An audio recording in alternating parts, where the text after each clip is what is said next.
తాగిన మత్తులో తాను ఏం చేస్తున్నాడో తనకే తెలియని స్థితిలో కృష్ణా జిల్లా మధురానగర్లోని ఒక కారుపై బండరాళ్లతో దాడికి పాల్పడి ధ్వంసం చేశాడు. అనంతరం రాళ్లతో మూసేసిన అంగళ్ళు, ఇళ్లపై రాళ్ల వర్షం కురిపించాడు.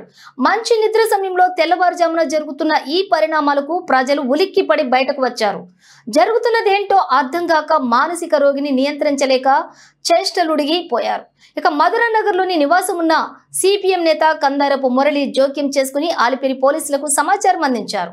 పోలీసులు మానసిక రోగిని అదుపులోకి తీసుకుని విచారించగా ఇతను తమిళనాడు రాష్ట్రం తిరుత్తణికి చెందినటువంటి వ్యక్తిగా నిర్ధారణ అయింది. కుటుంబంలోని జరిగిన కొన్ని పరిణామాల కారణంగానే మానసికంగా దెబ్బతిని దాడులకు పాల్పడటం అలవాటైనట్లుగా పోలీసులు గుర్తించారు.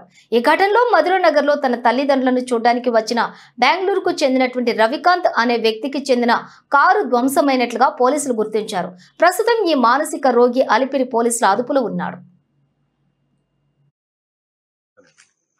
ఇప్పుడు అనుకున్నాను ఏం జరుగుతుంది అబ్బా ఇంత అర్ధరాత్రి మామూలునేమో ఏమన్నా అనుకుంటా ఉన్నాను. ఎప్పుడు లేదు.